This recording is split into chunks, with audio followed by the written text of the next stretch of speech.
Tengo aquí la foto de la fundación de la Sociedad Mexicana de Bioquímica en 1957. Y tengo, pues ahí todos formaditos, si ustedes leen los nombres seguramente identificarán a muchos de ellos, a Edmundo Calva, a Raúl Ondarza, a Joaquín Cravioto, pero marqué a tres en particular, a Guillermo Soberón, lo tienen en verde, a José Laguna, que está en morado, y a Silvestre Front, que está ahí en azulito. Son importantes los tres, no los olviden. Como ustedes ven, al mero centro está el patriarca, en este caso el patriarca es José Laguna, el bioquímico de México, y alrededor pues todos los que están trabajando a su lado, ¿verdad? Mario Castañeda va en una de sus obras, y ya ahorita hablaremos de quién es Mario Castañeda, va a decir que estos fueron los protagonistas de la etapa romántica de la bioquímica en México, porque los bioquímicos son los que ustedes están viendo. O sea, quizá haya por ahí dos o tres que no llegan a la foto, pero en México no hay más. ¿De hecho? O sea, tenemos un puñado, una docena. Estos son los bioquímicos mexicanos. Y son los que se van a encargar de iniciar desde el área de la medicina, porque todos son médicos, el trabajo de investigación científica en el área biológica médica. Todos ellos van a empezar a hacer esfuerzos en ese sentido. Unos años después, alrededor de 1972, 73, por ahí, ya había cerca de 60 bioquímicos en el país. Y tenemos, sí se movió un poquito, pero en la otra presentación está bien acomodado todo. Tenemos aquí, como ustedes pueden ver, primero, ¿verdad? A Sir Hans Krebs. Quien ve ahí a Krebs, el premio Nobel Krebs, el del ciclo de Krebs, dice uno, ay, mira, vino a México. Y luego está su alumno, Philip Cohen. Y luego junto a él está el alumno de Philip Cohen, que fue Guillermo Soberón. Y ahí junto a Guillermo Soberón, todo siempre hacia el lado izquierdo, está Jaime Mora, que fue alumno de Soberón. Y luego ahí abajito, Rafael Palacios, que también fue alumno de Soberón. Y luego ya más para la izquierda está Jaime Martuchelli, que fue alumno de Jaime Mora, y después está Francisco Bolívar Zapata, que fue alumno de Jaime Martuchelli. Y estos seguramente ustedes ya los identifican, por lo menos a casi todos ellos, ¿no? Estos son los que en este momento, en los años 70, toman el liderazgo en varios sentidos. Miren, cuando vienen los refugiados españoles, allá a principios de 1940, consiguen un apoyo de la Fundación Rockefeller para establecer una institución equivalente o que siguiera los pasos del Instituto Santiago Ramón y Cajal de Madrid. Y eso se llamó aquí en México el Laboratorio de Estudios Médicos y Biológicos. Tuvo una larga, básicamente reclutó fisiólogos, ¿verdad? Citólogos, ahí pueden ustedes leer la historia en algún lado. Pero desde 1940, que empieza como laboratorio, hasta 1965, que ya, digamos, es el instituto,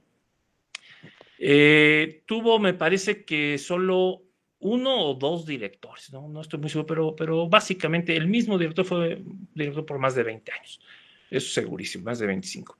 Y para 1900, ¿cuándo llega Jaime Mora? No, para 1965, Soberón ya se hace cargo de la dirección de ese instituto. Y luego, cuando Soberón se va como coordinador de la investigación científica, de lo que en aquel entonces era la Comisión de Investigación Científica, Jaime Mora toma la dirección del instituto. Y justo cuando él llega a la dirección del instituto en 1971, que es cuando es director, Jaime hace cosas bien interesantes. Yo no sé si ustedes han estado alguna vez en un seminario con Jaime Mora.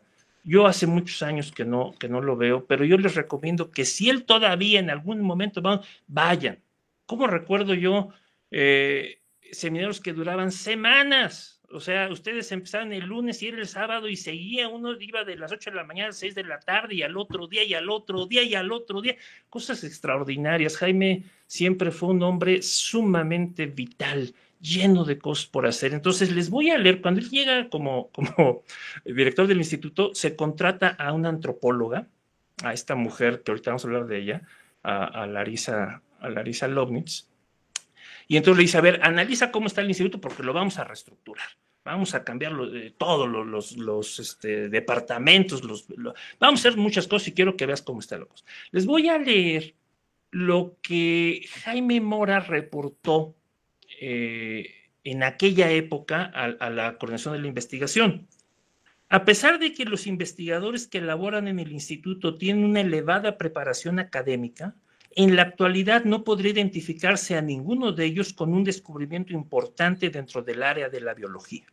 Lo que se ha alcanzado es una producción científica que llena los más altos estándares académicos, puntos suspensivos, pero que dista mucho de tener la creatividad que caracteriza el trabajo de frontera en biología. La ausencia de tradición científica dentro de nuestro país, junto con el gran desarrollo de la biología, hace cada día más difícil el que los investigadores que cultivan esta disciplina hagan una contribución original de amplio conocimiento internacional. Y en otro lugar va a decir, se vio que no teníamos forma de competir en creatividad con los científicos extranjeros y que teníamos que buscar una salida. Si no ganamos el premio Nobel, por lo menos podríamos hacer algo propio por nuestro país, buscar problemas nuestros, no importados, en los que nadie estuviera trabajando y que nos importaran y nos estimularan. Problemas de frontera que a la vez se aplicaran a resolver problemas nacionales. Creo que la solución no es dejar la investigación básica, sino complementarla con la aplicada y con un nuevo plan de docencia.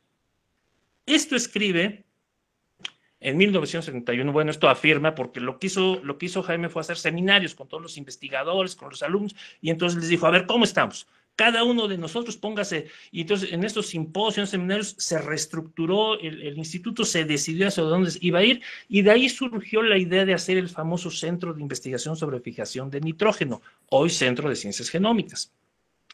Y de ahí surgió la necesidad de generar no solo un nuevo plan de docencia, sino una licenciatura como tal. ¿De acuerdo? Entonces, todo esto está pasando a partir del 71 en adelante. Muchos, regreso hacia atrás, todos estos que están aquí con circulito de color, Rafael Palacios, Jaime Mora, Jaime Martuchelli y Guillermo Soberón, se les puede considerar los patriarcas de la licenciatura, los fundadores, pongámonos de pie, quitémonos el sombrero, ellos son los que iniciaron la licenciatura, pero no solo ellos, algunos más. Ustedes no lo van a reconocer, pero este es Ruy Pérez Tamayo de joven. No puse las fotografías de todos, primero porque Mario Castañeda, que es otra figura centralísima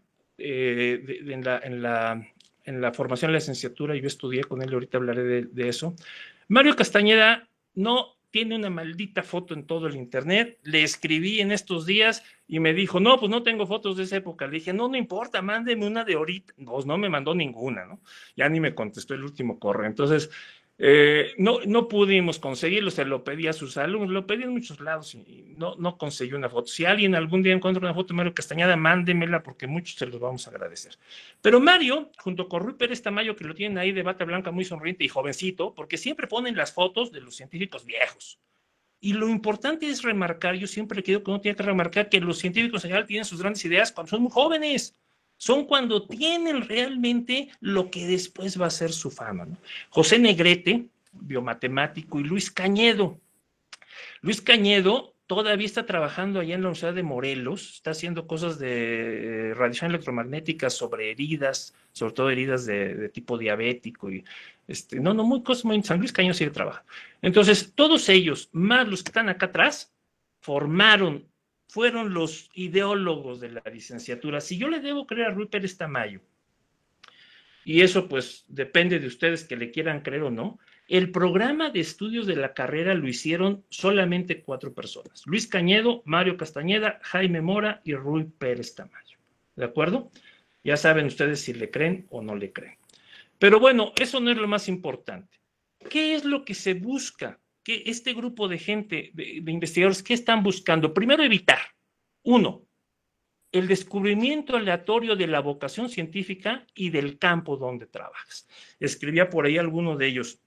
En aquella época te hacías científico, nada más, pues Ruy Pérez Tamayo lo escribe, nada más si tenías un compadre o un tío que te decía que existía algo de la ciencia, ¿no? Eso decía Rui, y creo que tiene toda razón. Ya les contaré mi propia historia y vean que a mí me pasó así. Y seguramente a muchos todavía les puede pasar así. Pero generar la carrera buscaba evitar eso, que se descubriera de manera aleatoria la vocación científica y el campo donde trabajar. Es decir, ¿a qué me voy a dedicar en mi vida?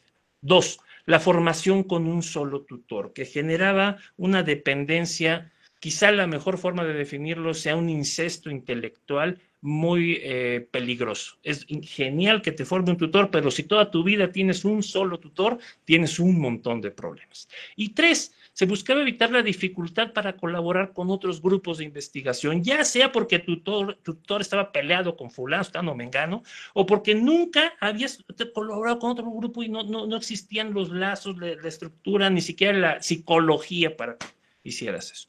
Se buscaba además promover, uno, el inicio de la investigación a una edad más temprana. Y una edad más temprana puede ser más de 10 años antes, ¿verdad? Porque a veces no se piensa que todos estos médicos se tuvieron que aventar la carrera de medicina que implica la especialización y luego, es decir, por lo menos 8 o 10 años de estudios para poder empezar a hacer investigación. Dos, el uso de métodos de formación más libres. No hacer... y creo que ahí tengo que leer a Mario Castañeda. Les voy a leer algo que Mario Castañeda presentó en una sesión, en la sesión anual de la Sociedad Mexicana de Bioquímica de 1972. Él escribe: los planes de una carrera de investigación biomédica básica han sido por fin presentados a las autoridades universitarias para su consideración y autorización. Desde hace varios años, un grupo de investigadores ha bregado en los campos, muchas veces estériles, de la universidad, con el afán sincero de presentar y organizar sus pensamientos e intenciones acerca del cómo ayudar en la formación de investigadores en el área de la biomedicina. Este grupo de ilusas personas ha sido y es embestido por los de las doctas y profesionales que piensan autoafirmativamente que estamos bien como estamos, solo por el esfuerzo y el trabajo que les ha costado a ellos llegar a ser lo que son. Muchos son los problemas encontrados, mas los principales para que se apruebe esta licenciatura se deben a nuestra establecida estructura universitaria, tanto en la parte administrativa como en la parte académica. El problema que sentimos más grave es de que se sienten los únicos poseedores de la verdad y de que y el de ser pertenencia permanente de un todo que en su mayoría y en el mejor de los casos es ajeno a la formación de investigadores y cuyo objetivo primordial es la antítesis del investigador, el profesional, es decir, el buen repetidor de algo. Dado pues que el canal formal universitario existe para la preparación de profesionales inferiores, una facultad, y de profesionales superiores, una división de estudios superiores, y dado también que la investigación se encuentra entre las, comillas, actividades superiores, se cierran comillas, no hay razón, se nos dice, de alterar la presente estructura universitaria. ¿Para qué? La pregunta nuestra a la universidad siempre ha sido: ¿cuál es la necesidad de primero formar un profesionista para luego convertirlo, tanto como se pueda convertirlo ya hecho, en un investigador? La respuesta entendible creo que no ha sido dada. Nuestra idea, la idea primordial del grupo, es la creación en el sentido modesto del término, de una carrera de investigación a partir del nivel de bachillerato. La carrera que está en proceso de aprobación universitaria y que nosotros deseamos sería una carrera que esté directamente orientada y desde el nivel más cercanamente a nuestro alcance al bachiller, al entendimiento de la problemática de la investigación, una carrera que propicie y suministre la búsqueda de problemas por resolver y posibles maneras para su resolución, como los temas de sus clases, y no una en que se trate de obtener enciclopedistas profesionales, es decir, enciclopedistas como profesionales, es decir, para que algún día, cuando lleguen a tener ante sí un problema, puedan aplicar los bien guardados conocimientos que por fin irán a servir. Una carrera que facilita al estudiante realizar investigación, indagación, cuando éste se encuentra todavía libre de los esfuerzos más serios de domesticación intelectual por parte de los catedráticos de licenciaturas profesionales. Una carrera que permite investigar a la edad de los 20 años y no hasta la de 30. Una carrera que permita los cortes de cordones cerebrales, anatómicamente inexistentes desde luego, y no su reforzamiento. Comillas, se abren comillas, mi maestro dice. se cierran comillas. Una carrera que permita quizás la creación de una moda nativa, que nos ofrezca individualidad, existencia, que nos pueda brindar un nicho adecuado para nacer de entre este asfixiante anonimato de trabajar y pensar en la moda impuesta por otros a un mundo por primera vez nuestro. Como ustedes escuchan, suena muy revolucionario. Así siempre fue Mario. Sigue siendo. Promover. Número 3, el entrenamiento para trabajar en grupo. 4, la capacidad de suplir con una mayor organización las carencias del entorno. Si hay algo que yo extraño mucho de mis días en biomédicas, en la licenciatura en general, pero en biomédicas en general, es ese trabajo en grupo. Qué difícil es lograr un trabajo similar en la sociedad fuera de ahí, ¿eh? De verdad, qué difícil, porque no tienen ustedes ni siquiera la masa crítica para desarrollarlo. Larissa Adler Milstein, así nació y así murió, llamándose así, pero a lo largo de los años, como le pasa a las mujeres, o le pasaba, espero que ya no tanto, su nombre fue cambiando. Esta es la antropóloga a la que llamó Jaime Mora para estudiar cómo modificar el instituto, pero ella no se conformó con eso. Van a hacer una licenciatura. Oiga, pues me interesaría estudiar cómo la van a hacer. Se agarró a su alumna de doctorado, Jacqueline Fortes, y entonces empezaron a estudiar una vez que la licenciatura inició. Déjenme más contarles rápido porque quiero que quede constancia de ello. El 4 de octubre de 1973, la carrera de investigación biomédica básica fue aprobada por el Consejo Universitario. Y tuvo que ver mucho, porque la verdad es que, como acabamos de escuchar de Mario Castañeda, las resistencias eran inmensas, pero ocurrió un milagro, una situación excepcional que en el caso de México pues es el estándar, ¿no? Guillermo Soberón llegó a ser rector de la UNAM. Y entonces todo lo que no se podía, de la noche a la mañana se pudo. Señor rector, ¿qué necesita usted? Pues queremos una carrera, pues ahí está su carrera. Entonces, el 4 de octubre se aprueba por el Consejo Universitario, dice Mario Castañeda, esa noche Jaime Mora, Jaime Martuchelli y yo nos fuimos a un bar. La primera etapa había sido conquistada. Así acaba un artículo que escribe sobre esto. Y ahorita les doy los datos, la bibliografía. Pero lo importante es que, en este sentido, se entera Larissa Adler que van a hacer la licenciatura y dice, oiga, pues dennos chance de estudiar la socialización del científico. ¿Cómo se forma un científico en México? No, pues sí, ¿cómo no? Y entonces, desde 1974 hasta 1980, Larissa y Jacqueline siguieron a 3 de las generaciones de biomédicos, desde que entraron hasta 1980. Y les hicieron 350 entrevistas, cada entrevista duró entre 1 y 2 horas, además de dice ella, en un eufemismo muy claro, observación participativa. Es decir, ustedes eran ratitos de laboratorio y ya te estaban mirando. Hay que les cuente Clementina Castro o alguien de aquellas generaciones cómo vivieron esa observación participativa. Yo tuve oportunidad de platicar con Larissa algunas veces antes de que muriera, precisamente sobre este tema, sobre la licenciatura y sus libros. Entonces hay muchas cosas que podría contarles, simplemente les digo que el libro como tal, ella fue publicando una serie de artículos en distintos lugares sobre lo que iban encontrando, pero todo al final lo resumieron en un libro publicado por Editorial Siglo XXI y la UNAM en 1991, La formación del científico en México, adquiriendo una nueva identidad. Ustedes ven que ahí se está ella firmando Larissa Lobnitz, porque estaba casada con Sina Lobnitz, el geofísico, que trabajaba ya en su geofísica. Y luego se tradujo en el 94 a la Universidad de Pensilvania, lo edita en inglés, Becoming a Scientist in Mexico, ¿verdad?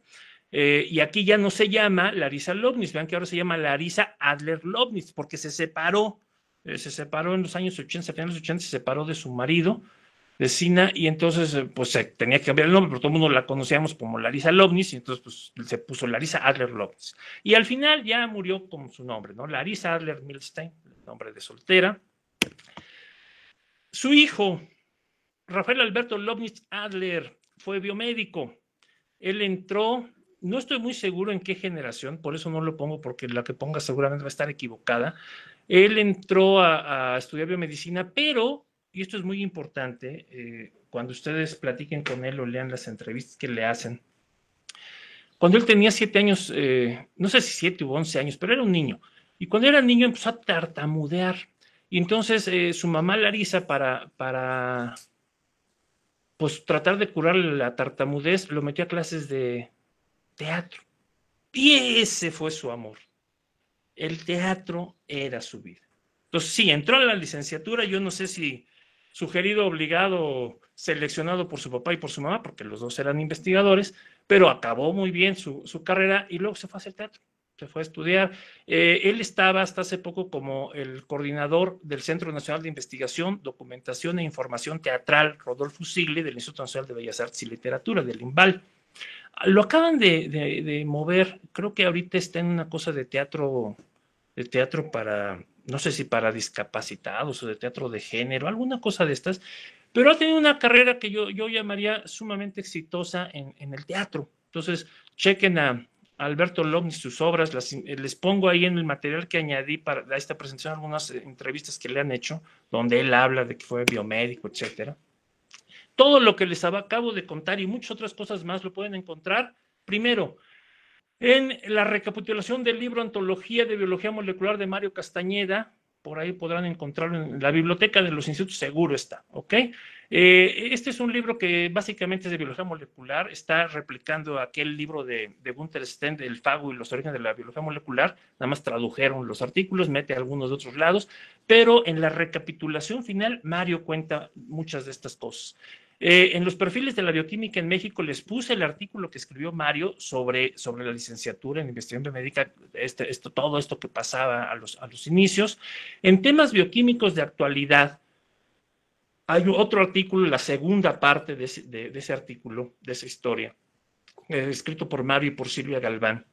Y luego en los caminos en la biología fundamental están un artículo de Larisa Lognitz, que se llama, si no mal recuerdo, La formación del científico, estudio de la licenciatura en investigación biomédica básica de la UNAM. En la biografía de Rui Pérez Tamayo, la segunda vuelta, también se habla sobre la licenciatura en un pedacín. Y además, pues aquí les pongo una serie de referencias tomadas ahí de los caminos a la biología fundamental que pueden ustedes buscar si les interesa saber más de la historia, si tienen alguna beta de historiador, ¿ok? Y luego vengo un poquito a mí, ¿qué me pasó a mí? Bueno, lo que decía Rui era totalmente cierto. Yo, honestamente, no tenía ni la más remota idea de qué estudiar. Estaba buscando eh, qué iba a hacer de mi vida. Cuando llega una tía médica y me dice, oye, ¿qué crees? Una química, una QFB, amiga mía, tiene un hijo que está estudiando algo de ciencia. Y como yo sé que a ti te interesan las cosas, pues no, yo le dije que si no te podía ver y le dije, no, pues gracias, ¿no? Y entonces te va a ir a buscar a tu casa.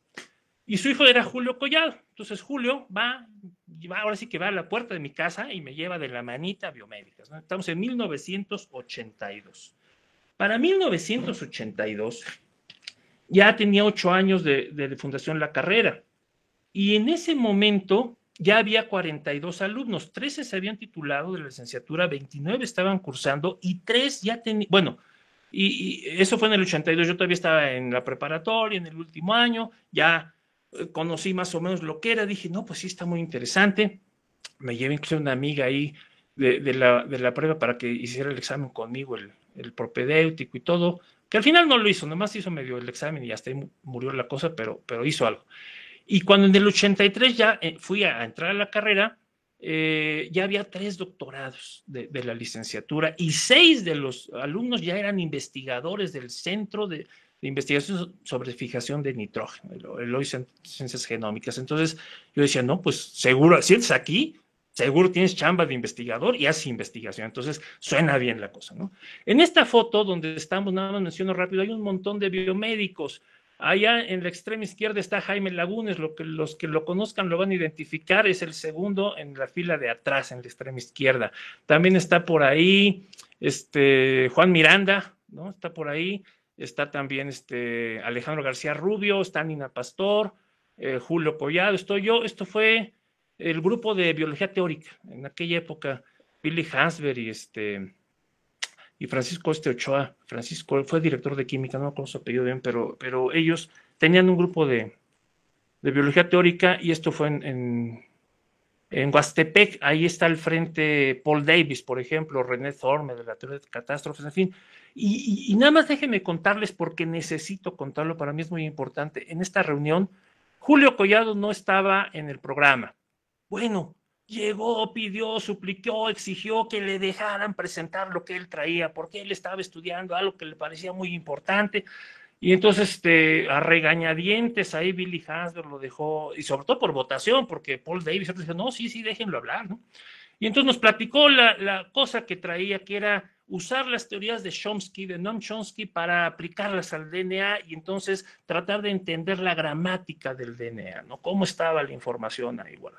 Y bueno, sobra decir que la participación de la gente a su ponencia fue prácticamente nula. Yo no recuerdo que más de una persona le hiciera algún comentario o dos, pero él peleó mucho. ¿Cómo me acuerdo que decía, ay, Julio, qué pantalones tienes si ni estás aquí considerado, y cómo te atreves, ¿no?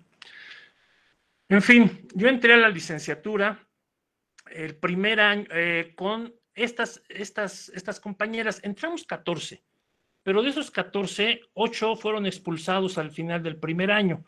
8 o 6, no, 6 fueron expulsados al final del primer año. ¿Por qué? Pues por las calificaciones pésimas, punto. Entonces todos para afuera, excepto una chica, Julieta, que ella tenía 10, pero en solidaridad, porque habían expulsado a su novio, también se fue, ¿no? Así que nada más quedamos 8. Magdalena Blavatsky Lazarodi, luego se fue a Bristol, luego a Oxford, ahora está en Monash, en Australia, está haciendo cosas de nanopartículas y vacunas. Sé que estaba trabajando con una vacuna para el cáncer de ovario y cosas de estas. Marina Chikuril Helbing se fue a estudiar a Harvard del posgrado, y ahorita trabaja en ALS Forum, que es curadora de ALS Forum, que es como una agrupación de científicos, a lo mejor algunos de ustedes la conocen, que ayuda a otros científicos a accesar información, a interpretar información, cosas muy interesantes. Ella escribió, ya cuando andaba allá en Harvard, escribió para New Scientist y Science, escribía críticas, cosas de periodismo científico, muy interesante. Lean las cosas que llegó a escribir ahí Marina. Silvelena Frank Mora, ahora Silvia Elsner, ¿verdad? El problema de cambiarse el nombre por el marido. Ella se fue a estudiar a Cambridge, el posgrado, hizo una tesis muy interesante en biología, pero luego, bueno, hasta la fecha, porque lleva más de 20 años en Oxford, en el Magdalen College, ella es consejera del Magdalen College. Y consejera en el sentido de psicología, hace cosas de psicodinámicas, y no sé cómo terminó en eso, pero sí sé que se casó con un famoso historiador del arte romano. Él está en el Instituto de Estudios Bizantinos y Clásicos de Oxford. Se llama Has, bueno, le decimos Has Elsner. Entonces ella se casó con Has Elsner, y desde entonces está en Oxford haciendo esas cosas. Ana Rebeca Jaloma se fue a hacer el posgrado del Centro de Investigaciones Biomédicas del Occidente del IMSS de Guadalajara, y sigue ahí haciendo cosas de terapia génica de las hemofilias. Berta Paula Michelle González hizo su posgrado en Instituto de Biotecnología. No sé si está o estaba, pero creo que está en la Facultad de Ciencias todavía, por lo menos como profesora. No sé si hace investigación ahí, pero acaba de entrar en febrero al Consejo Directivo del Tecnológico de Monterrey. Su papá, pues fue Max, no sé si ustedes saben, pero debo de mencionarlo rápido. El papá, todas ellas, fíjense qué interesante, y esto también es importante, típico de la licenciatura, muchos de los alumnos tienen padres científicos. Ya mencioné el caso de Alberto Lovnis. Pero Magda, por ejemplo, el papá de Magda era Jerzy Blavatsky, el alumno de Leopold Infield, que fue alumno de Einstein, colaborador de Einstein. ¿Se acuerdan ustedes? Leopold Infield es el que escribe aquí el libro de Baris Galois, El elegido de los dioses. Bueno, entonces, el papá de Magda es este hombre. El papá de Marina Chicurel, Jaime Chicurel, que es un investigador del Instituto de Ingeniería de la UNAM. Silvelena Frank, pues ella era hija de Silvestre Frank. ¿Se acuerdan de aquella foto de los fundadores de la Sociedad Mexicana de Bioquímica? Ahí al fondo les puse a Silvestre Frank en azul. Bueno, él era el papá de Silvia, ¿no?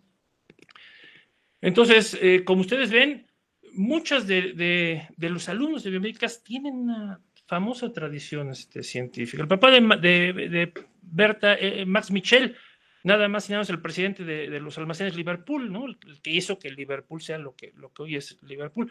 Entonces, por eso ahorita ya acaba de entrar como parte del Consejo Directivo del Tecnológico de Monterrey. Yo me imagino que tiene que ver también con eso, porque ahí entra gente de mucho dinero. Entonces, veamos cómo se mueve la ciencia en el TEC de Monterrey ahora que Bert está ahí adentro. Gilda Villarreal, hija también de otro investigador, de Julián Villarreal, y ella hizo su posgrado en nutrición, y ahorita está en Ottawa, en el Hospital del Niño de Ontario. Y Laura Velázquez, que fue otra, ella está haciendo cosas de farmacología como su papá, que era farmacólogo, un farmacólogo muy reconocido, que nos dio clases en la carrera. Y Laura Velázquez, bueno, Laurita no sé qué pasó porque dejó de estudiar un tiempo, como que se fue y luego regresó, no sé si la admitió otra generación al final, no sé bien qué pasó con ella, ella sí no tengo idea. Pero fueron los que formamos la generación 11 a partir del segundo año. Ahora, cuando yo entré a estudiar la licenciatura, yo tenía que elegir con quién iba a estudiar. Y alguien que se me ocurrió para el segundo año, porque yo no sé cómo se estudia ahorita, pero cuando yo le estudié, yo soy de la generación 11, pues el primer año tomabas cursos y a partir del segundo año estabas en un laboratorio.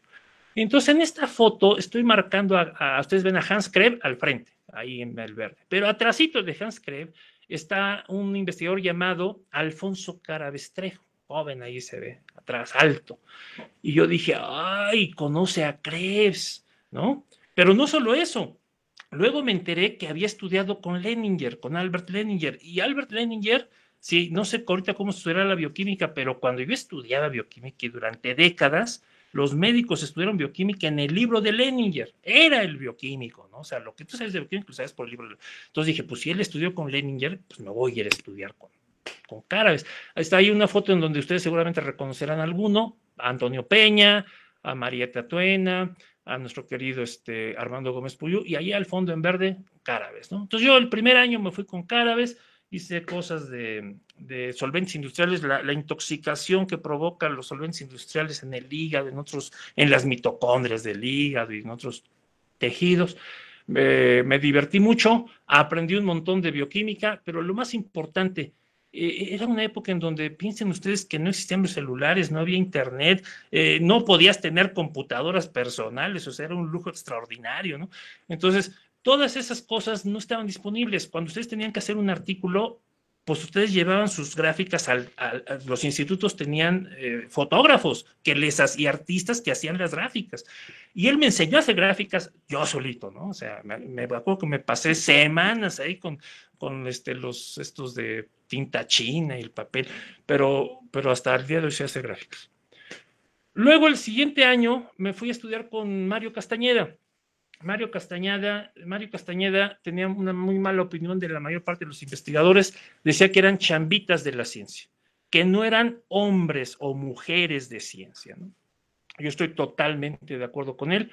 Carmen Gómez alguna vez lo definió, Carmen Gómez Ekman lo definió como un pensador. Él no es un investigador, es un pensador, decía. Todavía está activo, aunque no pueda ponerles una foto, él publicó, en algún momento se cansó de hacer lo que hacía, que era cuestiones de envejecimiento en ratas y otras cosas que fue donde yo trabajé con él, aislando factores de elongación en la presencia de proteínas y ver cómo cambiaban a lo largo de la gestación y la vida de los ratoncitos. Él publicó un libro en los 90, Envejecimiento, la última aventura, preocupación humana, desinterés biológico y oportunidades eugéricas. Les recomiendo que le echen un ojo. Y hasta la fecha sigue sacando en revistas de medicina artículos muy interesantes. Medicina basada en evidencias, su Serenísima Alteza, Scientiae Coscienti Not Fit in Neura. Y luego Acta Médica, de ositos in vivo a in vitro y a clonación, reminiscencias de un investigador en biomedicina y cosas así, ¿no?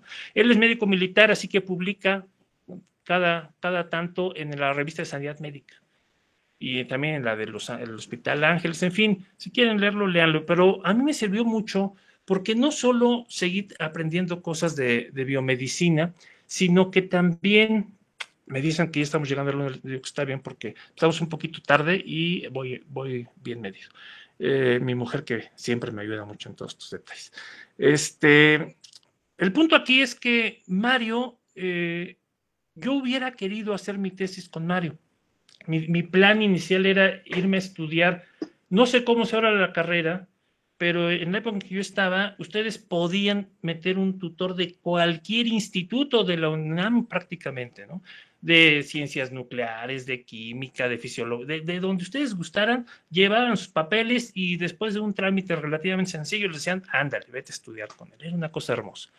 Pero yo quería estudiar con Iván Ortega Blake en el Instituto de Física, porque él me había dado clases durante el primer año de física, me había fascinado su forma de pensar como físico, yo dije, yo quiero estar con él. Y luego, ya que esté un año con él, me voy a ir a hacer el último año con Mario, voy a hacer mi test con Mario y me voy a dedicar a estudiar el envejecimiento el resto de mi vida. Ese era mi gran plan. Pero lo echó a perder Iván porque me dijo, no, me tengo que ir a la NASA porque estoy trabajando con la NASA y el año que entra no voy a estar, compadre. Así que si quieres, hasta el otro año. No, porque me echa usted a perder. No, pues te echaré a perder tu vida, pero yo no estoy. Y entonces me fui con Mario. Y ya llegando el último año de la carrera, el cuarto año, pues me tenía que ir porque yo quería conocer a los físicos. Yo cuando entré a la licenciatura en biomédica, yo no sabía que existía ni la Facultad de Ciencias ni la carrera de Física. Tal vez si lo hubiera sabido, tal vez hubiera pensado en ir a la Facultad de Ciencias a estudiar biología o física, no sé.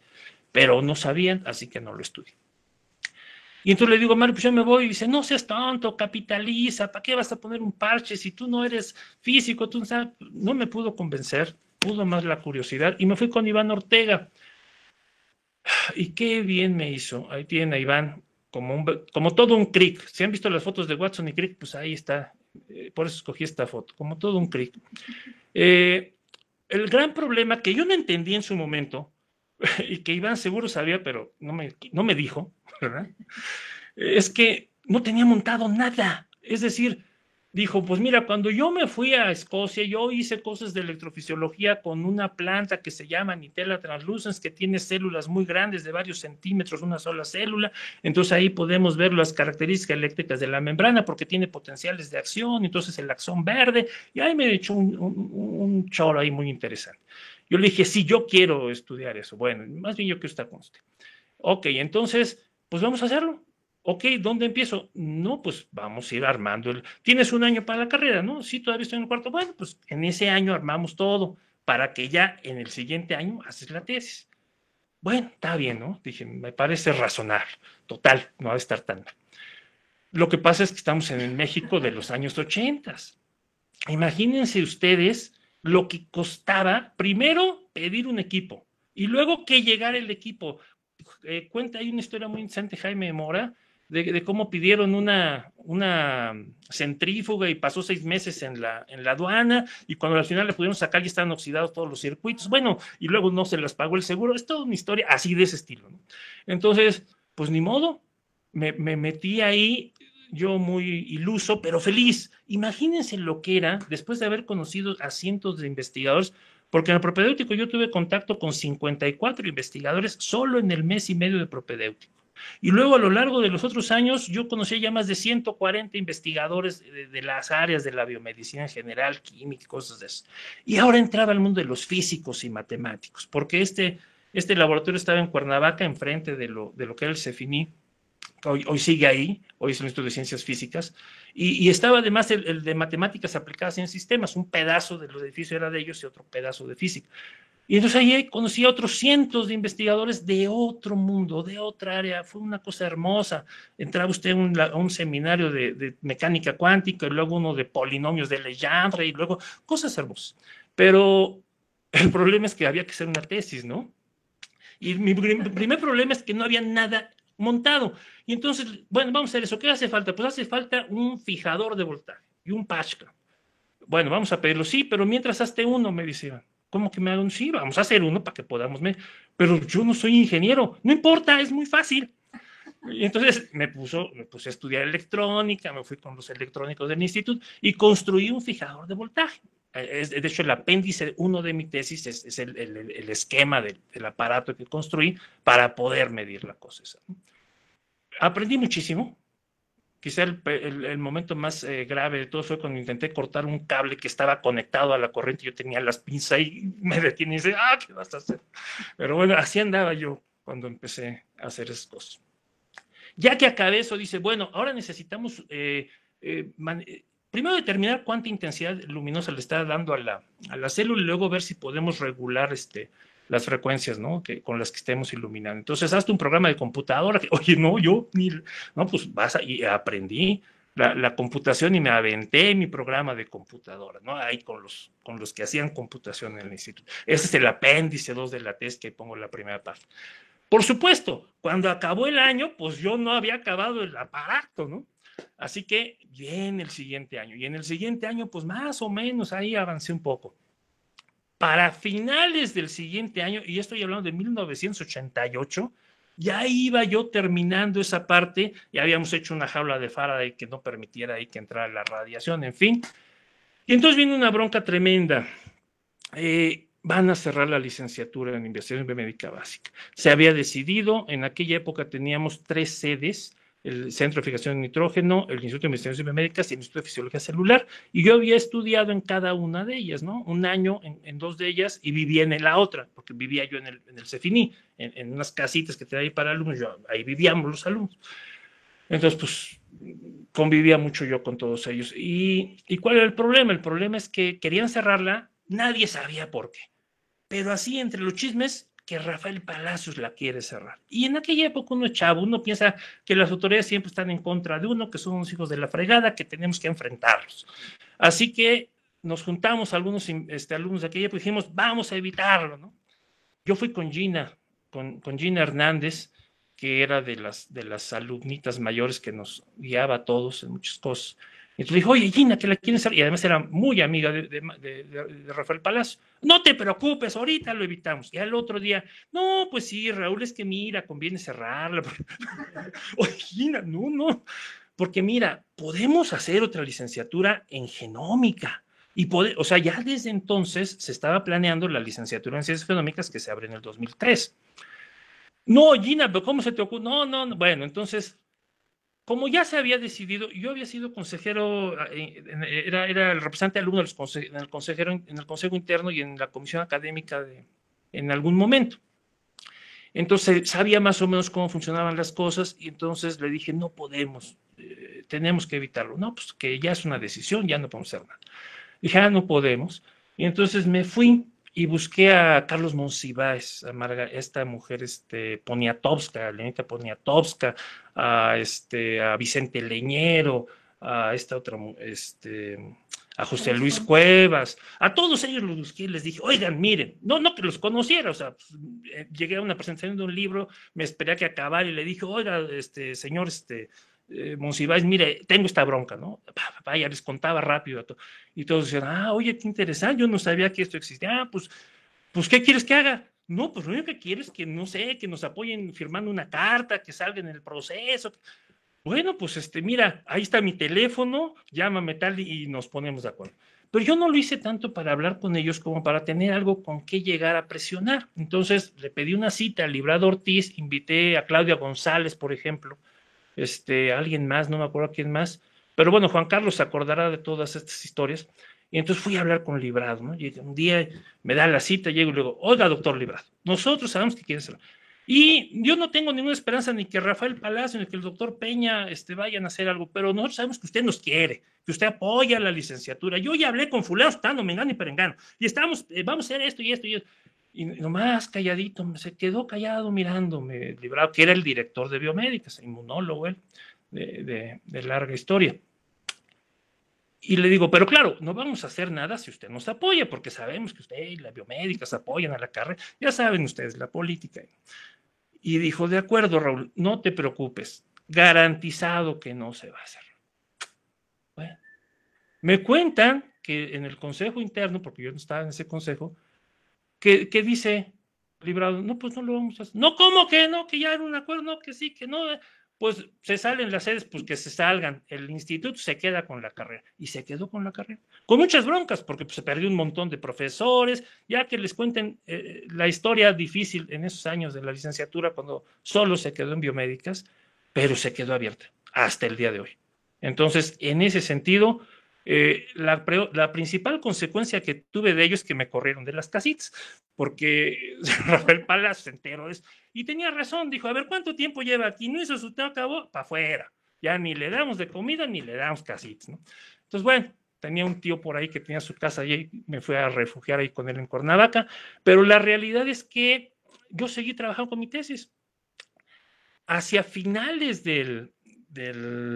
no, como a principios del 89, va Armando Gómez Puyú, a quien siempre respeté muchísimo, lo adoré a ese hombre, porque además ustedes lo podían ver siempre, siempre, no importaba la edad que tuviera, ya anciano, estaba en el laboratorio a las 8 de la mañana, a las 3 de la tarde haciendo experimentos con Antonio Peña y con Marieta, los tres juntos haciendo como niños. Ustedes veían que se divertían como enanitos, ¿no? Eran felices haciendo cosas.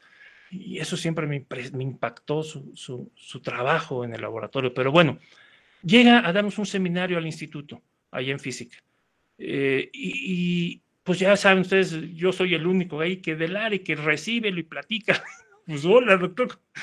Nerviosísimo, porque usted es eso que no quieres hablar con el gran investigador, ¿no? Pues usted es un alumnito de licenciatura, ¿qué le puedes decir? Y tuve la mala fortuna de que me pregunta, ¿y qué está usted haciendo? No, pues doctor, que a todos nos hablaba de usted, pues yo estoy haciendo que las ATPas, porque las ATPas, la ATPasa de la nitela, y se inhibe con vanadato. Yo me imagino que me preguntó eso para poder hablar más sobre el asunto. Y en ese instante yo dije, en la torre. Yo ya había leído muchos artículos sobre Nitella, porque desde 1938 se está estudiando, de hecho desde antes, pero desde el 38 hay muchos artículos. Entonces, había leído muchísimo, porque Iván me había dicho, bueno, Raúl, ¿y qué vamos a hacer? ¿Cómo que vamos a hacer? Pues tú eres el investigador. Sí, yo soy físico. Yo cuando llegué allá me interesaba lo que hice. Yo no sé, ¿qué quieres hacer? No tengo ni remota idea. Pues tú dime qué quieres decir. Estaba yo en esa bronca, ¿no? Pero como todavía no había terminado el programa, o sea, seguía con cuestiones de implementación, tenía ese otro problema, por eso leí muchos artículos. Entonces me dice eso, y yo debí de haber dicho, no sé, pues porque no sabía. Pero pues no le puedes decir que no sabes al profesor, pues va a pensar que es un papanato. Entonces dije, chin, y rápidamente repasé en mi mente todos los artículos, todos los títulos y los poquitos abstractos que me acuerdo, y dije, en ningún lado me acuerdo que diga, le digo, no se inhibe con vanadato, ¿no? Qué raro, si todas esas se inhiben con vanadato, me dice. Y digo, en la torre, ¿por qué hablé, no? Pero bueno, algo pasó ahí, llegó la secretaria, no sé qué, y ya me alejé, ya no volví a hablar con él. Pero eso me llevó a revisar los artículos y darme cuenta que efectivamente no había prácticamente nada, solo había 3 en toda la historia que se había trabajado con esta planta que usaban vanadato, porque el vanadato no había inhibido o había tenido un efecto rarísimo, inhibió y luego dejó de inhibir, ¿no? Y entonces, como era una bronca, pues dejaron de usarlo y usaban otros inhibidores de la fosforilación oxidativa, pero no el vanadato. Y entonces yo dije, este es el camino, vamos a hacerlo. Entonces le digo, oye, Iván, pues vamos a usar el guanadato, no vanadato. Bueno, ¿y para qué? Pues así es. Bueno, pues ahora le hazlo, ¿no? Y empecé a hacer. Me pasé un año haciendo eso, saqué mi tesis sobre el tema, pero pude hacer un artículo de investigación. Fíjense ustedes, me gradué en 1990.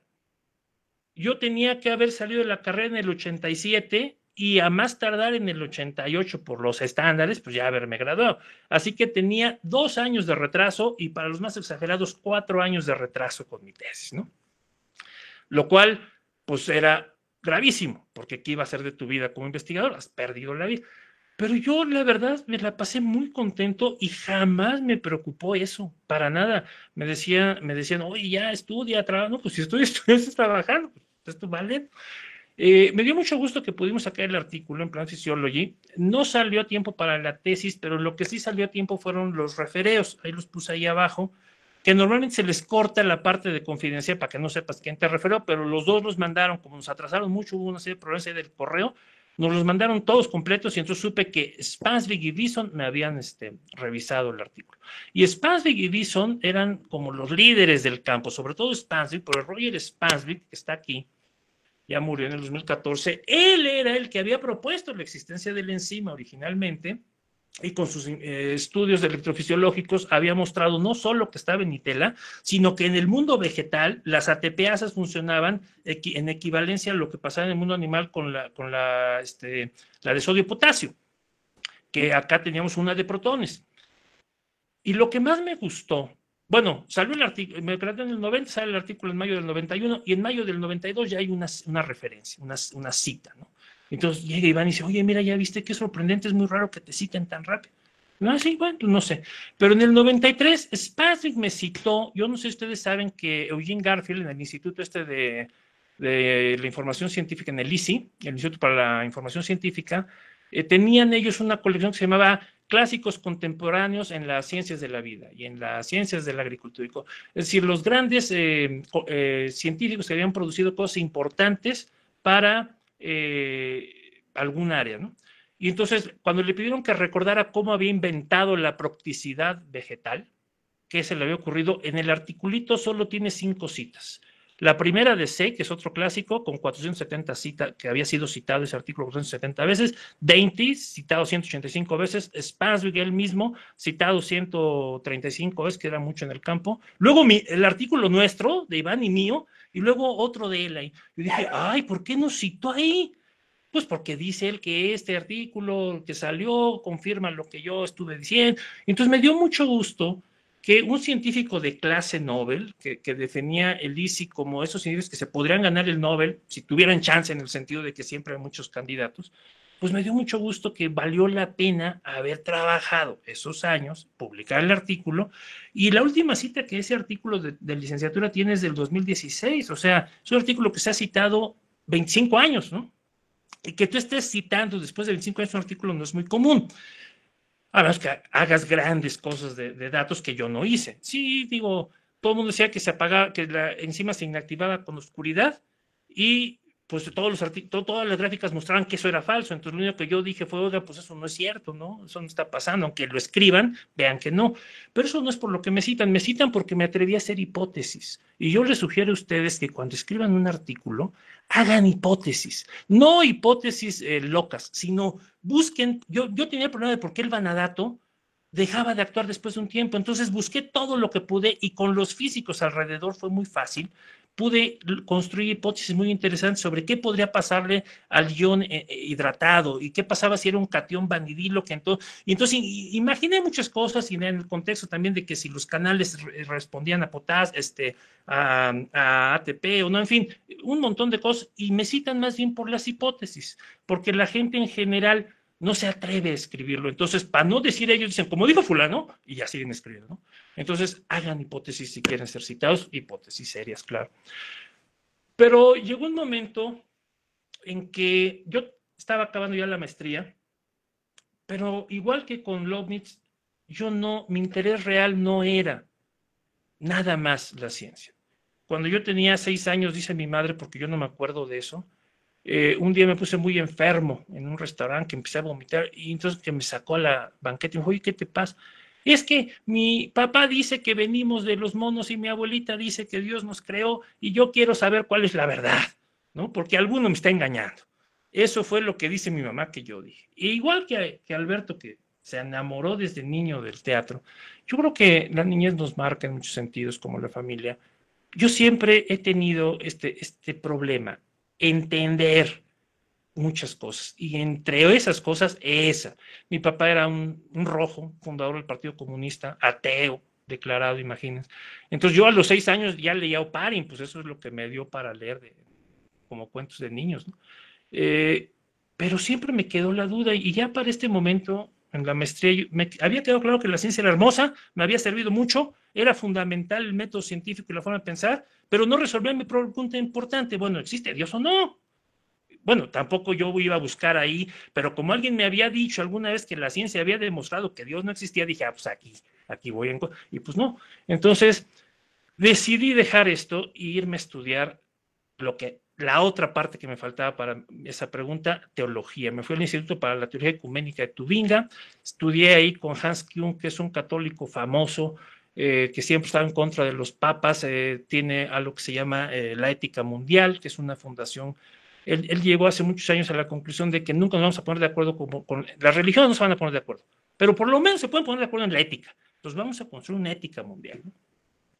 Estudié ahí la maestría en algo que se llama, no dejo de decirlo, no, yo acabé la maestría, pero ya no hice la tesis, no acabé la tesis, dije, no, ya no, hasta aquí llegamos, me voy a esta otra cosa. Y me fui a hacer a estudiar teología, hice la maestría buscando vocablos semíticos en los textos antiguos, asirios, babilónicos, hebreos, o sea, tratando de construir, porque es un proyecto muy importante que está ahorita en curso, construir el diccionario de todo el arameo, ¿no? O sea, todas las palabras que la humanidad ha dicho en arameo en un solo lugar. Entonces yo estuve trabajando en cosas de esas, sobre todo en cosas de cuneiforme y otras cosas. Y luego hice el doctorado en algo que se llama paleoteología. Bueno, sí, ¿qué creían realmente los cristianos de los primeros 200 años? O sea, no qué creen hoy o qué creían en la Edad Media, sino qué creían aquellos, ¿no? Y me dediqué a estudiar eso. Cuando ya terminé, la Fundación Eliashita, que digamos, ahora sí que me dieron becas y todo, allá la Rey David, me dijo, bueno, ¿qué vas a hacer? ¿Te quedas aquí o te vas a México? No, pues yo me regreso a México, no se me perdió nada en Europa. Y desde entonces regresé a México, allá por el 2000, para tratar de establecer en América Latina un grupo de investigación en estas cosas de las ciencias bíblicas que se tome en serio la parte ciencias, ¿verdad? O sea, no que no se tome en serio la parte bíblicas, pero que se tome muy en serio la parte de ciencias. Y eso pasa no solo por hacer trabajo, sino por hacer trabajo también en la mente de las personas, formar equipo, gente que tenga, pueda leer un texto y llegar a una conclusión que contradiga todo lo que cree sin demasiados problemas, ¿no? O sea, que de verdad tengan aquella actitud de la que hablamos al principio de la charla. Trabajamos con la Fundación en colaboración con múltiples instituciones del mundo. Esto fue hasta el año pasado y ya ahorita estoy en otro lugar. Estoy dirigiendo lo que llamamos el Centro Internacional Tischendorf para la formación en ciencias bíblicas. ¿Qué hacemos? Hacemos pláticas, cursos, conferencias en universidades, en iglesias, en seminarios, en comunidades, sobre todos los temas que se imaginen sobre la Biblia, sobre la teología, cosas de esas. Involucré a la UNAM en los años, a principios de los 2000, la FE Zaragoza, a través de la FE Zaragoza y el Museo de la Biblia, que fue la institución donde pude yo colaborar aquí en México, porque metía todas las religiones. Y ahí formamos diplomados en ciencias bíblicas y el diplomado lo entregó la UNAM, o sea, salía registrado por la UNAM. No pudimos hacer la licenciatura en ciencias bíblicas porque la UNAM sigue siendo todavía muy roja. Y entonces eso de estudiar la Biblia en la UNAM, no sabe ustedes cómo le paran los cabellos a más de uno. Así que cuando hubo cambios de autoridades en el 2008, se acabó ese proyecto hermoso, pero por lo menos lo tuvimos varios años. Creo que elevamos muchísimo el nivel de la educación en ciencias bíblicas en América Latina, no solo en México, con este trabajo que hicimos con la UNAM. Hicimos también la licenciatura en esto, pero ya esa no la pudo dar la UNAM, esa la da el museo. Hemos traído a Hans Küng, por ejemplo, nos acompañó aquí en México, a Sangat Bains, que es un hindú, y otras gentes que han venido. Hemos hecho congresos de ciencias bíblicas y filosofía de la religión, con el TEC de Monterrey, hemos hecho cosas. Hemos trabajado con el gobierno. En el 2010 hicimos trabajos con el CONAPRED, el Consejo Nacional para Prevenir la Discriminación, para que cambiaran la pregunta en el censo de religión. Antes se preguntaban en los censos anteriores, ¿qué religión tiene usted? ¿Católico, judío u otra? ¿No? No, pues no tengo religión. Ah, no, pues no, tiene usted que poner una, ¿no? Y ahora ya no, ahora en los censos se pregunta qué religión tiene usted y ya usted pone ahí ateo, ¿no? Lo que usted guste, ¿no? Hicimos un catálogo ahí grandote para saber exactamente dónde colocar. Hemos hecho labor de difusión, una revista que se llama Expresión Espiritual, también al mismo tiempo labor de difusión científica, porque esta es otra cosa que es importante. Cuando regreso a México, me queda claro que tengo una deuda que pagar con la sociedad, porque yo viví del pueblo, o sea, a mí me pagaron mi educación con los impuestos de México. Entonces yo tengo que devolver eso en el área para la que me lo dieron, que es la biomedicina. Si yo no trabajo ahí, pues estoy de alguna forma defraudando, eso pienso yo, al pueblo, ¿no? Entonces, ¿qué decidí hacer? Pues buscar dónde trabajar como investigador biomédico. No tengo el posgrado en biomedicina, pero pues tengo la licenciatura y ese papelito dice que soy investigador biomédico. Punto. Yo puedo hacer investigación donde yo quiera, ¿no? Aunque no sea el discurso común y se espere que ya sea doctorado, que está correcto en el mundo académico, así debe de ser, pero yo no estaba en el mundo académico, yo estaba en el mundo de afuera, en los hospitales. Siempre me interesó esa relación y a principios de los 80 yo había sacado un par de artículos sobre el SIDA, cosas teóricas, porque pues en esa época no sabían uno ni qué, ni cómo se transmitían, y entonces pensando un poco saqué un par de artículos en la revista de la Sociedad de Salud Pública. Entonces ya había trabajado un poco con eso, conocía las asociaciones, había más de... hubo una época en que hubo más de 800 asociaciones de ONGs de enfermos de VIH que estudiaba el VIH. Y ya que las trabajabas, veías que no, que lo que eran cosas así de que necesitaban medicina y se juntaban varios y hacían una asociación, ¿no? Para conseguir medicamentos. Pero había dos o tres que sí hacían cosas más serias, y entonces una en particular que fundó un médico famoso, a lo mejor alguno de ustedes ha oído hablar de él, Manuel Velasco Suárez, que fue gobernador de Chiapas 2 veces. Pues el abuelo del jovencito Velasco, el actual. Él era médico y de hecho era el médico personal de Miguel de la Madrid. Entonces él fundó esa y funcionaba muy bien. Yo tenía un familiar pues la tía que me recomendó entrar a biomédicos, pues estaba ahí colaborando también con ellos. Entonces dije, oye, yo quiero hacer investigación. No, pues está difícil, que no, hombre, ¿por qué no? Porque yo venía de los físicos. Yo había platicado, por ejemplo, con Moshinsky, y Marcos Moshinsky hizo toda su labor en México y decía él, mira, con este lápiz y este papel he hecho todo. No tenía computadoras, yo podía hacerlo. Yo dije, bueno, ¿qué hago? Rui, también, fíjense, no, hasta este momento caigo en cuenta, no me había dado cuenta de cuánto influyó en mí Armando Gómez Puyo. Porque una vez nos dieron unos seminarios de los grandes investigadores, Ricardo Tapia, ya saben ustedes, todos los grandes investigadores, nos juntaron a los chamaquitos de primero, segundo, tercer año de la carrera. Yo ya estaba más arriba, pero me metí también. Creo que yo estaba en la maestría, pero yo entré a eso que les dieron y era consejos para cómo hacer ciencia, ¿no? Y entonces, cuando le tocó hablar a Gómez Puyú, él dijo, miren, ustedes nunca van a tener dinero suficiente para hacer nada. Y entonces es un círculo vicioso, porque no trabajas porque no tienes recursos, pero no tienes recursos porque no trabajas. La única forma que tienen de hacer algo es romper el círculo. ¿Y cómo lo rompen? Hagan lo que puedan con lo que tengan. Punto. Yo así lo he hecho. Y me acordé otra vez de Puyú, y hasta ahorita me acuerdo. Me dio mi tesis y me dio esto también bien. Y entonces yo dije, ok, ¿qué tengo? Pues no tengo nada. Digo, no van a comprarme una centrífuga, ni una Gilson, o sea, no me van a comprar nada. ¿Cómo puedo hacer investigación sobre VIH si no tengo nada?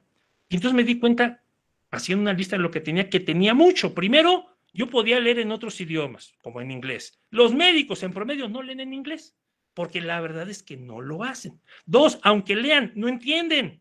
Y luego, aunque entendieran, no saben dónde buscar la información. Entonces dije, ay, compadre, pues para empezar tengo acceso a toda la información, porque antes no había internet, pero ahorita en el 2000 pues yo puedo contactarme con quien sea en el mundo, le mando un email y me contesta y resolvemos, oye, tenemos un paciente así y así, así, y ustedes dicen aquí en este artículo que tienen un paciente así, así, ¿cómo le hago? ¿Qué hicieron? ¿Cómo?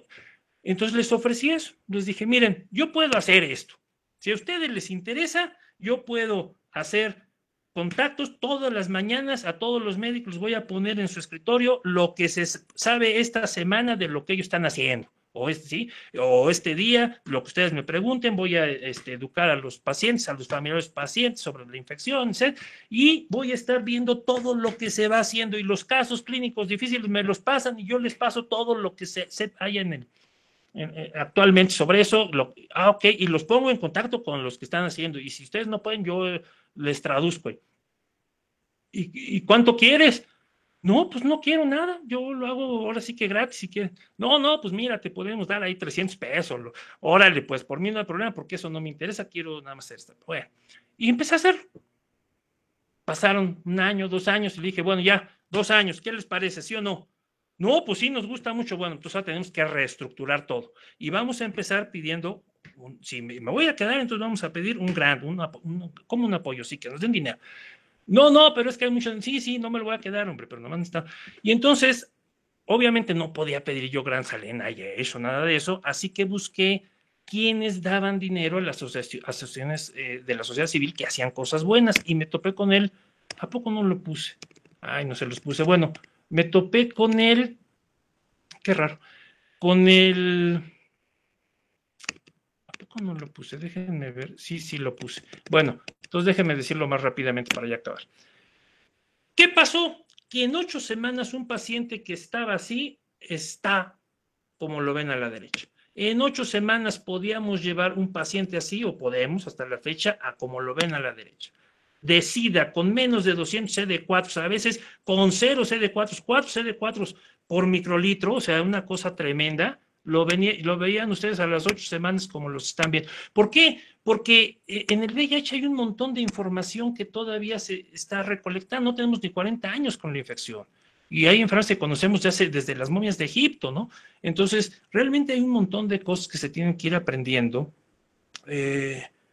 La verdad es que nuestra tasa de mortalidad es bajísima. Se nos muere un paciente, 1.2 pacientes al año, una cosa así, que no es nada, ¿verdad? Para esta, sobre todo que recibimos un montón de desahuciados, que los desahucian todavía hoy por un pésimo manejo médico, que esa es la realidad. Pero la verdad es que funcionó muy bien y ha funcionado, no me ha dado el tiempo suficiente de hacer lo que me interesa, que es todas las ciencias bíblicas, y además hacer esta parte que impacta directamente sobre la vida de individuos que conoces y platicas con ellos, que yo siempre quise eso como parte de la biomedicina. Pero más que todo eso, eh, las muertes te duelen. O sea, el caso más difícil que he tenido fue, que yo recuerdo, digo, hay algunos que te mueren, pero porque ya están muy mal. Pero el más difícil que tienes que mantener muchos años fue una mujer que la infectó su esposo bisexual oculto. Ese es un problema gravísimo ahorita en México. La bisexualidad oculta está en la esencia de las infecciones actuales de VIH. Porque la mujer se infecta porque no sabe que su marido es homosexual, porque no se lo dice. Entonces llega esta mujer con un complejo de MAC, de Mycobacterium avium, una cosa tremenda ahí, que la pudimos mantener bastante bien 15 años, pero al final no pudimos sacarla de esta bronca. Tenemos pacientes de los años 80, que ahí andan caminando como si nada. Perdón, solo un segundito, ¿decía salud, no? Ok, entonces, acabo diciendo, ¿qué hacemos con esto? Pues en esencia, publicamos ya desde entrando yo ahí al año y medio ya estábamos mandando cosas a los congresos, de lo que íbamos encontrando. Ha funcionado bien de las cosas que hemos reportado, pues se han incorporado en manuales de atención de VIH-Sida y salud pública, en cosas, hemos trabajado mucho con la parte de la mujer, de la mujer, de los problemas particulares de la mujer, así aquí les puse. Y entonces cuando yo les dije que iba a buscar fondos, lo que hicimos, bueno, lo que hice ahí en ese momento fue pedir un premio. Les dije, miren, nosotros somos una asociación que hacemos esto ya así, pensando en lo que hizo Mora, reestructuré en el papel toda la cosa esta, mandé, decimos, estamos haciendo esto, y al Centro Mexicano para la Filantropía y la Fundación Compartir, dijeron, oiga, está genial, y nos dieron el premio de Mejor Institución de Asistencia Social de México. Lo malo es que este premio solo lo dan una vez en la historia de cada institución, entonces ya no podemos sacar otro, ¿no? Pero por lo menos en el 2003 dijeron eso y yo creo que estamos mejor que entonces. Tenemos una página web, damos cursos sobre abuso sexual infantil, porque una cosa muy interesante es más del 83% de los pacientes VIH tienen un historial de abuso sexual infantil. Y si ustedes van distinguiendo que si fue seducción o que si fue penetración, son cosas bien interesantes que algún día les contaré. Termino. ¿Qué pasó? Tengo aquí a Juan Carlos López. En 1957 tenían un puñado de bioquímicos. En 1971, dice Jaime Mora, no tenemos ninguna gran contribución internacional de primer nivel. Pero estamos en el 2020. Y no en el 2020. Juan Carlos López les dirá ahí, porque no pude encontrar la fecha exacta, pero seguro debe andar por ahí o luego le preguntan, ¿cuándo empezó a hacer él? Él se fue a estudiar, nada más para decirlo rápido, se fue a Columbia a hacer posgrado, luego estuve en el Instituto Santiago Ramón y Cajal, allá en Madrid, sacó un libro, El Taller de la Memoria, que se ganó un premio europeo e internacional, pero luego entró como editor de Nature Reviews Neuroscience y después pasó al editor en jefe de Nature Medicine, ¿no? Tener un mexicano que decida qué se va a publicar o qué no en la cadena Nature, pues eso es algo inconcebible. O sea, si ustedes se lo hubieran dicho a Rafael Palacio, Jaime de la Mora o Jaime Mora en aquella época, yo creo que hubieran dicho, ay, pues ojalá en algún, ¿verdad? Pero no solo eso, todos los, no sé, no todos, pero una enorme cantidad de graduados de la carrera tienen un montón de premios, premios de la Academia de Ciencias, premios de la UNAM, pero así como los más llamativos, ¿no? Los más famosos en la sociedad. María Alejandra Bravo de la Parra, y no sé si me falta alguno, pero yo traté de poner los más importantes según yo. El premio L'Oreal UNESCO del 2010, eso está equivocado, es 2010. Ay, Alejandra, ahí está Alejandra de niña, ¿la ven? Junto a Clemente, junto a Clementina y junto a esta chica, ¿cómo se llamaba ella? ¿Cómo se llama? Ahorita les digo. Pero así está la niña pequeñita, ¿no? Ella también, por desgracia, ha sufrido el enorme problema de gajes del oficio. La acusaron de estar falsificando información en los artículos, ¿se acuerdan? Todo un problema ahí que al final se fueron, hasta donde yo sé, absueltos Mario y ella, su esposo, también graduado de la licenciatura, pero fue un problemote en su momento, ¿no? Dicho sea de paso, Mario, hijo de Mario, de Guillermo Soberón, otro investigador, además de todo lo demás. Luego, Julito Collado, ya les conté de Julio, ¿qué les puedo decir? Pues, todo lo que ya supieron, Premio Nacional de Ciencias, ahí con el Oscuro Calderón en 2011. Arturo Álvarez Bulla Roses, Premio Príncipe de Asturias, la antesala del Nobel, ¿verdad? En el 2011. El buen Arturo, ahí no se le ve la cara, pero ahí está la quinta generación, si no cuento mal, ¿verdad? Y ahí está el buen Arturo. Susana López Charretón, Premio L'Oreal UNESCO 2012. Ahí ven a la guapa Susi, ¿verdad? La chiquita Susanita ahí, con todos los cefinitas. Allá atrásito está Georgina Hernández. Y finalmente, Thomson Reuters. ¿Se acuerdan ustedes del ICI, del Instituto para la Información Científica de Eugenio Garfield? En algún momento, Eugenio Garfield se lo vendió a Thomson. Yo en aquella época hablé con él por otros motivos y le dije, oiga, doctor, usted, ¿cómo se lo vende a Thomson? ¿Por qué? ¿Qué tiene? Pues si ellos están comprando. No, pero mire, ustedes están comprando todo. Se están volviendo en un monopolio de la información científica. Ah, muy mal pensado. Se molestó conmigo, ¿no? Desde entonces, pero la realidad es que es un monopolio de investigación científica. Si ustedes ven todo lo que Thomson tiene para información, es impresionante todo lo que poseen. El día en que a alguien ahí se le ocurra parar algo, lo va a parar, ¿no? En cuanto a estar difundiendo ciertas cosas, van a ver. Pero en fin, dejemos de lado mi parte conspiracionista y les digo, en el 2015 ellos publican, es una lista que sacan ya cada año, desde el 2014, las mentes científicas más influyentes del mundo. Dividen en 21 ramas la ciencia. Y Julito Collado aparece en el 2015 como una de esas grandes mentes por citas, ¿verdad? Uno de los científicos más citados del mundo en el área de la biología y la bioquímica. Preguntas, comentarios. Yo acabé. Ah, bueno, no, tengo que dar agradecimiento a Mario Castañeda, a Clementina Castro y a Roberto Hernández que me ayudaron con un montón de cosas ahorita en esta presentación. Escucho lo que quieran decir.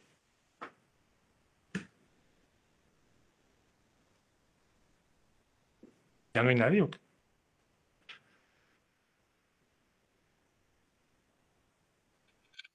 Bueno, muchas gracias por la presentación. Yo sí tengo unas dudas, Vengan las dudas. ¿Quién está hablando? Nada más su nombre para saber quién es. Emanuel. Emanuel, venga, Emanuel. A ver, permite. ¿Cómo, qué consideras cómo ves tú a la licenciatura actualmente? ¿O qué crees que le haga falta actualmente? ¿Cómo la ves planteada? Necesito que me cuenten cómo está, porque la verdad es que estoy muy desenganchado de la parte por lo menos administrativa, cómo funciona. ¿Quién me cuenta cómo funciona? Pues por ahorita está el doctor Luis Mendoza, es biomédico, no sé si. Sí, sí. Y pues se está en curso Mira, de ahí cambio está, al plan de estudios. ahí está Luis Mendoza al centro de esa foto. Te escucho. Ah, ya lo vi, sí. Cuéntanos. Sí, está en curso una reestructuración del plan de estudios, ciertos movimientos, algunas cuestiones que mencionaba sí siguen vigentes. A partir del segundo año escoges tu tutor, tu de laboratorio. El primer año ahora ya no es teórico solamente, ya incluye una rotación de laboratorio, pero esa se te asigna. Qué interesante. Entonces, pues bueno, ya desde el primer año estás en el laboratorio y creo que lo demás sigue todo de manera general. Es muy interesante conocer la historia de cómo era en ese entonces, la licenciatura también estaba en Cuernavaca y que incluso hasta había casitas ahí dentro del propio de ciencias genómicas actualmente. Las fotos están ahí en el grupo de Facebook de Biomex. Hay varias de las que les voy a reposter para que las conozcan, pero me preocupa un poco esto. Yo sé que todos estos biomédicos que se quedaron en el CEFINI, que luego es el Centro de Ciencias Genómicas, pues ya se fueron con el proyecto de Palacios de la licenciatura en Ciencias Genómicas, que lo entiendo muy bien, tiene sus ventajas, etcétera, pero siento que no deberían haber abandonado para nada esta otra parte. Viene también de esa bronca que ocurrió en el 88, seguramente, pero cuéntenme ustedes cuántas sedes hay ahora. Oficiales son y biomédicas, Facultad de Medicina e Instituto de Fisiología Celular. ¿Y Además nada están más? las sedes, no, no, aparte están las sedes de los hospitales que son tanto por investigadores de biomédicas que están en hospitales en una modalidad que se llama sedes, ay, se me fue el nombre, pero son laboratorios de biomédicas ubicados en los Institutos Nacionales de Salud. Sí, eso estaba desde Entonces, pues, entonces. Ajá. ok, Las- pues sigue eso y actualmente sedes periféricas, ándale, gracias también. Y actualmente, pues se tiene alguno que otro tutor en algunas otras en Facultad de Química, en Facultad de Ciencias y en institutos de Química y Física, me parece. Muy bien. O sea que sí son bastantes los tutores, pero la parte de Cuernavaca está totalmente cerrada. Totalmente perdida en la práctica.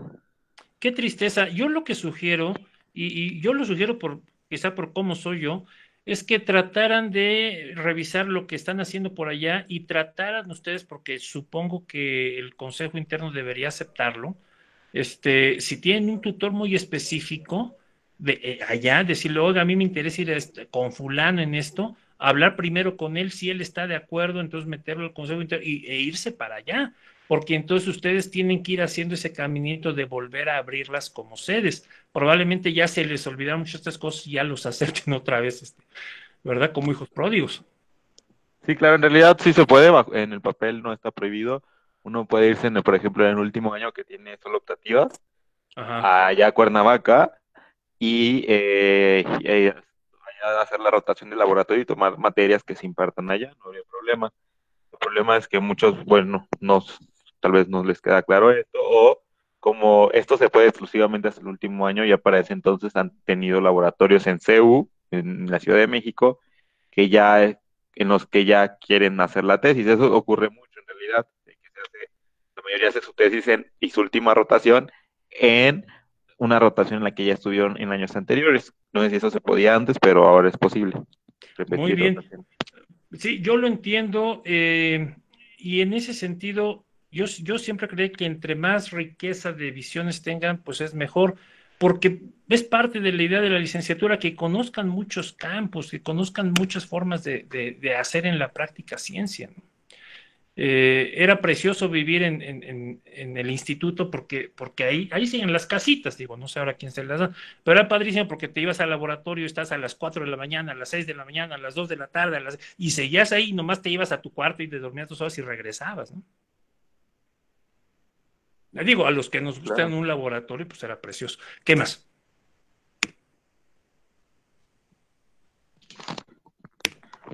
Tenía una duda sobre, ya no entendí al final de tu historia, si siempre sí se publicó en proceso algo respecto a lo que fuiste a consultar con Carlos Monsiváis y No, Elena. nada, como librado cumplió. Es más, Ah, ok. la realidad es que ni les volví a hablar, ni les dije gracias, ni nada, ¿no? O sea, qué pena, porque pues ahorita caigo en cuenta en ello, pero no, ni me acordé. Entonces ahí murió, pero funcionó, porque digamos, ahí están ustedes, ¿no? Sí, sí, sí.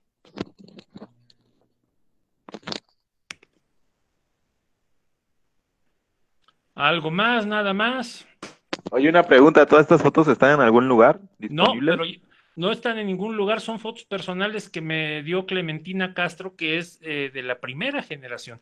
Y ella siempre ha funcionado como un repositorio, ¿no? O sea, ella es el archivo de la licenciatura, tiene cantidad de cosas, platiquen con ella.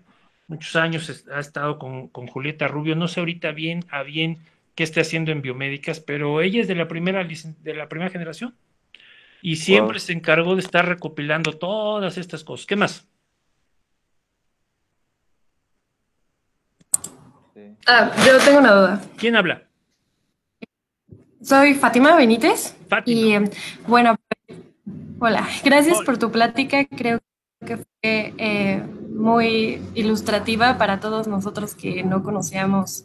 Es muy importante saber de dónde venimos y qué es lo que tuvo que haber antes para que nosotros gozáramos lo que tenemos, ¿no? Porque así lo valoramos. Y aprovechando que en la audiencia veo que hay muchos aspirantes, bueno, un par.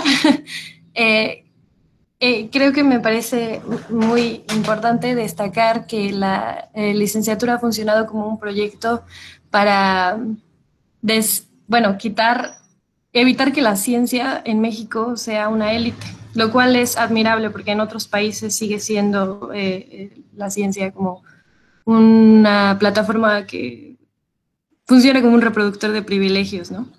Entonces, sin embargo, hay ahora la ciencia, digamos que está como muy centralizada a la zona metropolitana y desafortunadamente las escuelas de la provincia, las preparatorias, no se enteran que existen estas cosas o que se hace ciencia, porque, por ejemplo, al menos en Morelos, de donde yo soy, cuando yo estaba en la preparatoria ni siquiera sabía que existía en Cuernavaca a todos esos centros de investigación y que uno como preparatoria no puede acceder a ellos a través de los diversos programas de la Academia Mexicana de Ciencias y CONACYT y demás. Entonces, tú que ya tienes como tanta experiencia en diferentes institutos públicos y buscando oportunidades y creando puentes y demás, ¿qué crees o sea, qué cositas se te ocurrirían para que nosotros como exalumnos, bueno, yo o los alumnos actuales, podríamos hacer para evitar que la ciencia en México siga siendo centralizada en la zona metropolitana? bueno, qué bueno que tocas este punto, porque fue parte del diagnóstico que intentaron, con lo que hizo Jaime Mora allá en Biomédicas. Uno de los puntos del diagnóstico, es que no me da tiempo de hablar de todo, ¿no? En una hora, pero era que había que descentralizar la ciencia de la UNAM. Y el primer intento fue justo la Ciudad Científica de Cuernavaca.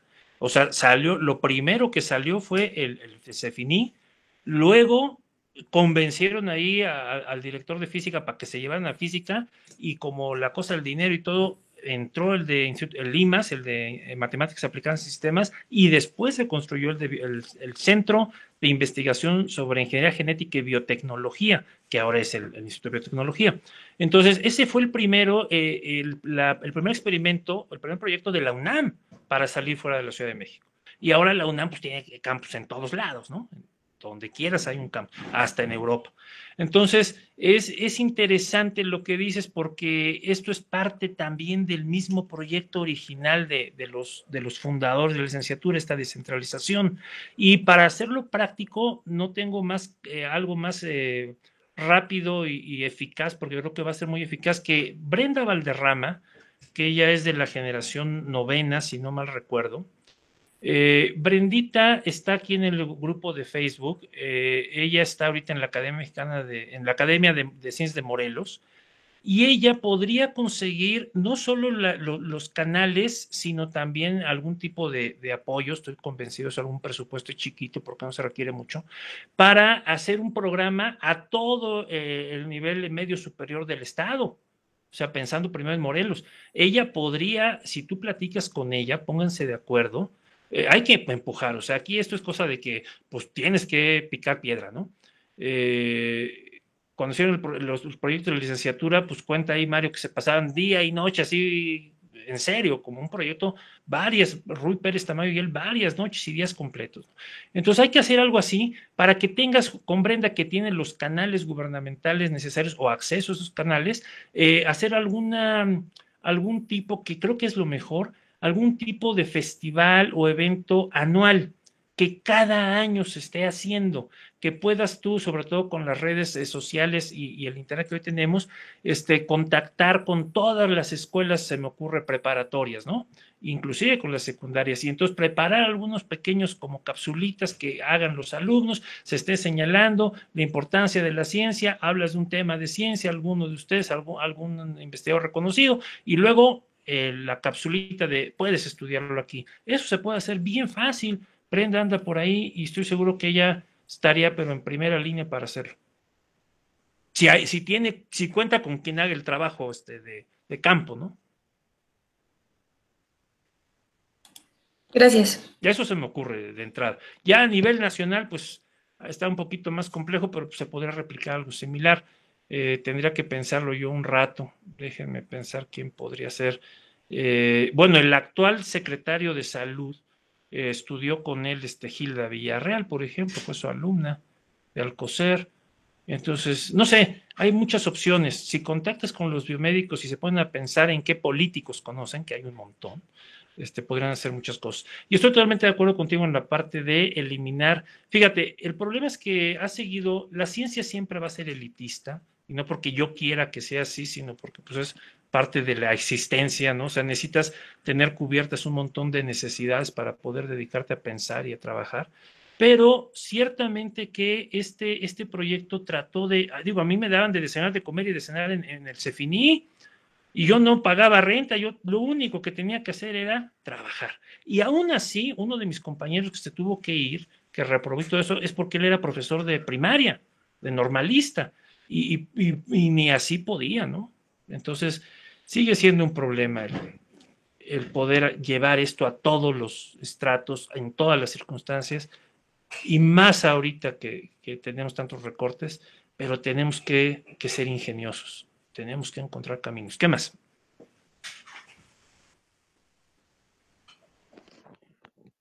En ese sentido que mencionabas ahorita, Raúl, soy Manuel de nuevo. Sí, muy bien. Un problema muy actualmente se ha identificado bastante bien es la desconexión que existe entre los biomédicos intergeneracionalmente. Que hay muchos proyectos y muchas cuestiones que se podrían mejorar, no solamente por la licenciatura en investigación biomédica básica, sino en general por la concepción de la formación de la ciencia, del científico en México. Y el desarrollo de una persona a nivel licenciatura como científico, hay cuestiones que se podrían mejorar bastante, pero que no se han podido trabajar porque justo no nos hablamos intergeneracionalmente, no nos conocemos, no hay esos contactos, ese networking que podría existir de una comunidad que tiene muchos puntos en común, que tiene las mismas, muchas vivencias similares, que tenemos una identidad, ¿no?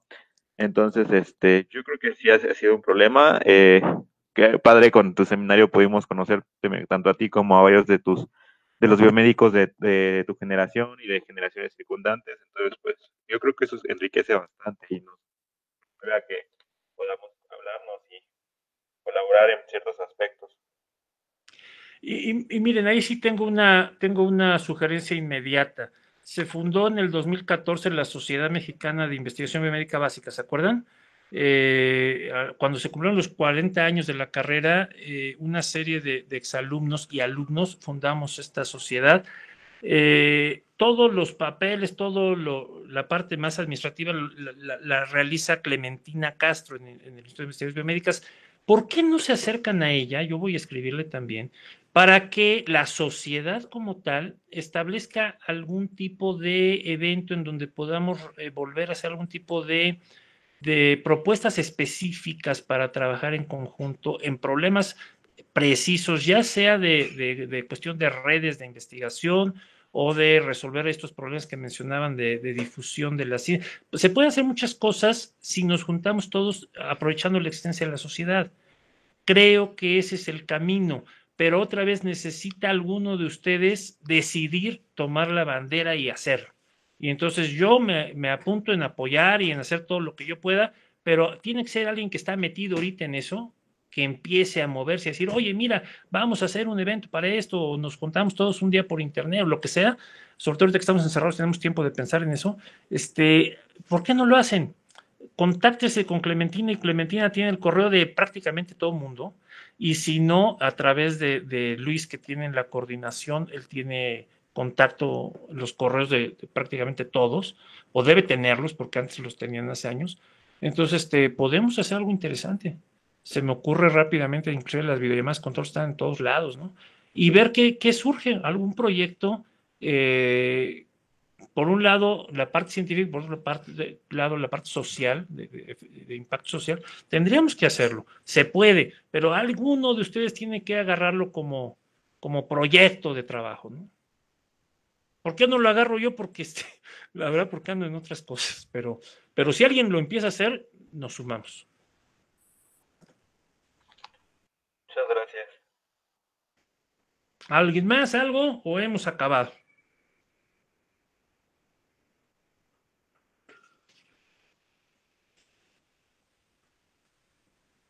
Pues si nadie más tiene algo que decir, terminaríamos brindando con estos muchachos. ¿Estamos de acuerdo? Sí. Así es. Bueno, pues entonces les agradezco mucho. No sé si podemos regresar a la camarita, pero estamos en contacto. En lo que podamos servirles, en lo que les podamos ayudar, yo encantado. Lean el material que envié, porque es un material que normalmente no se conoce, y creo que les va a servir a todos, les va a ayudar a todos. No diría yo nada más, a menos que ustedes me digan algo más. Hay 16 conectados, creo, ¿verdad? Es correcto.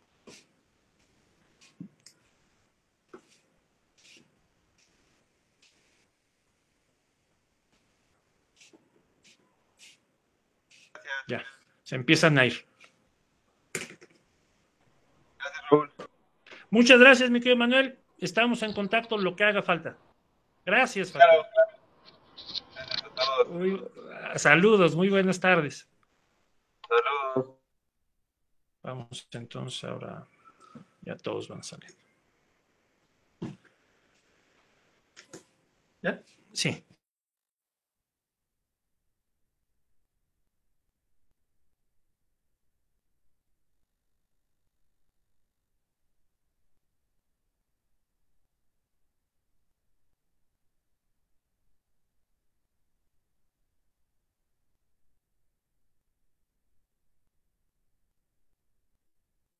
No lo sé.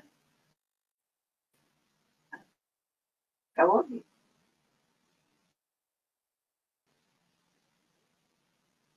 Creo que ya.